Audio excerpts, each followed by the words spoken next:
Buenos días, profesor. Soy María Florencia del grupo 5.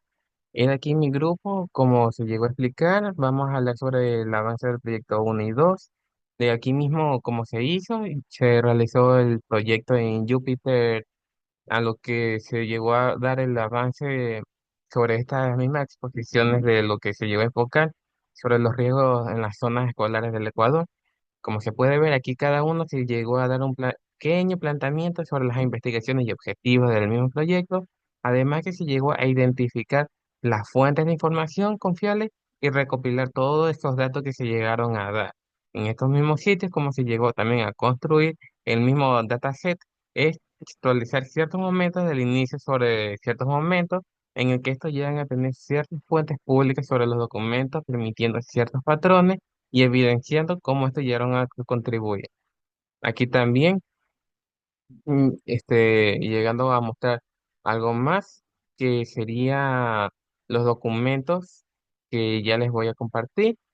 Aquí también, donde mis compañeros también van a narrar y contarán todo cómo se realizó sobre las movilizaciones y cómo la versión llegó a dar al avance uno y al avance 2 sobre el desarrollo de la etapa de este mismo proyecto en las zonas de las fuentes públicas de información. A mí, sí mismo, como pueden observar, de cómo estos mismos compañeros llegaron a realizar el proyecto, hay que continuar. Bueno, voy a explicar cómo nuestro análisis nos permitió realizar una selección eficiente de los recursos. Actualmente las instituciones públicas cuentan con recursos limitados, por lo que no es posible intervenir todas las zonas escolares al mismo tiempo.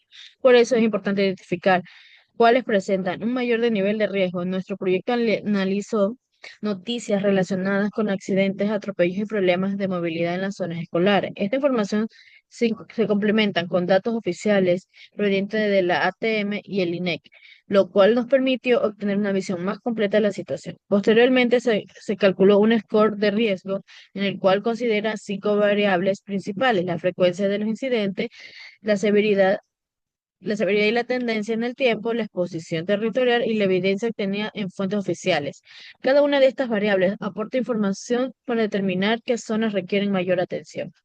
Una vez obteniendo este puntaje, las autoridades pueden ordenar las zonas escolares desde mayor riesgo hasta menor riesgo. Esto facilitará la toma de decisiones porque nos permite concentrar primero los recursos donde realmente existe necesidad más urgente. Por ejemplo, si una escuela registra numerosos accidentes, presentan atropellos frecuentes y además se encuentra en un sector de alta circulación de estudiantes y vehículos, obtendrá un score elevado. En este caso, esa zona tendrá prioridad para recibir e intervenir antes de otros con menor nivel de riesgo. Gracias a la priorización, los recursos públicos pueden utilizar de forma más eficiente algunas acciones que podrían implementar, como instalar nuevas señalizaciones, colocar semáforos peatonales, asignar agentes de tránsito durante los horarios de ingreso y de salida de clases, mejorando los peatonales y para mejorar los pasos peatonales y desarrollar campañas de educación vial.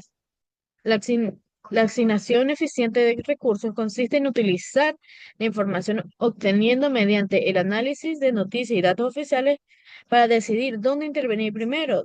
De esta manera, las autoridades pueden reducir y optimizar el presupuesto disponible y mejorar la seguridad de los estudiantes. Buenas, ingeniero. Yo le voy a explicar sobre los objetivos de este proyecto. El objetivo principal de este proyecto es desarrollar un modelo de análisis textual que permite identificar y priorizar los riesgos en zonas escolares del Ecuador mediante el análisis de noticias, datos abiertos, oficiales. Con esto buscamos detectar patrones relacionados con accidentes, atropello, congestión vehicular y movilidad peatonal para apoyar la toma de decisiones que mejoren la seguridad vial. El primer avance que tuvimos era que nos enfoquemos en construir la base del proyecto. Primero recolectamos noticias relacionadas con accidentes, riesgos en zonas escolares, utilizando fuentes públicas. Luego de eso, organizamos toda esa información en un dataset, con datos como la fecha, el lugar, la fuente, la descripción de cada accidente. Además, identificamos fuentes oficiales como la DNT y la de la INET. Para completar el análisis, propusimos un score de riesgo basado en la frecuencia y severidad de las evidencias que tuvimos oficiales. En el avance 2 también trabajamos sobre el mismo dataset ya creado anteriormente. Realizamos la limpieza, hicimos la preparación del texto, analizamos las palabras más importantes mediante el TF y el IDF, aplicamos el algoritmo NMF para descubrir los principales temas presentes en las noticias Y esto nos permitió identificar patrones relacionados, como la congestión vehicular, la seguridad peatonal, los atropellos cerca de todas esas instituciones, dejando la lista de información para el desarrollo del avance final. Muchas gracias. Muy buenas tardes, yo les voy a hablar solo de lo que es las etapas del proyecto. Nuestro proyecto se desarrolló en varias etapas, las cuales nos permitieron eh, pasar desde recopilación de información hasta la obtención de un score de riesgo para identificar los entornos escolares con mayor nivel de riesgo. Como su primera etapa sería la recolección de información. En esta fase recopilamos las noticias, reportes públicos relacionados con los incidentes ocurridos cerca de una institución pública o privada. Estas noticias fueron principalmente de información para conocer los diferentes tipos de riesgos presentes. Como segunda etapa tenemos la limpieza del texto. Después de que procesemos toda la información recopilada, eliminamos los caracteres especiales, convirtiéndolos en todo el texto en minúsculas, quitando palabras que no aportan información y no aportan datos para obtener un texto limpio y uniforme. Esto permitió mejorar el análisis posterior. Como tercera etapa tenemos el modelado textual. Una vez ya limpio el texto, aplicamos técnicas de minería de datos como LDA o NMF para identificar los principales temas presentes en las noticias, y gracias a esto cada registro fue clasificado como un tópico dominante, como por ejemplo atropellos, inseguridad, accidentes, violencia y riesgo vial. Como cuarta etapa, luego integramos la información textual con los datos abiertos estructurados, relacionando cada tipo de noticia con información de la misma zona geográfica para construir un único conjunto de datos. Estos combinándose ya formando una estructura cualitativa y cuantitativa. Ya como quinta etapa sería la construcción del score de riesgo.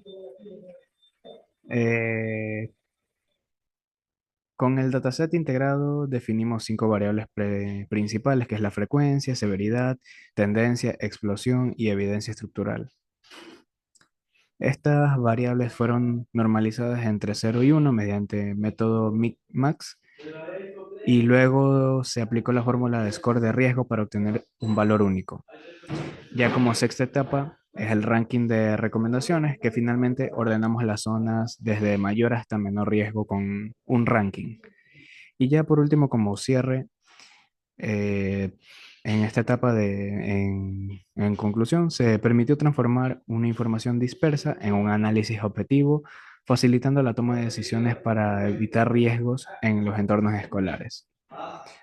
Ahora, como pregunta sería, ¿por qué los diversos tipos de ensayo en etapas pueden responder?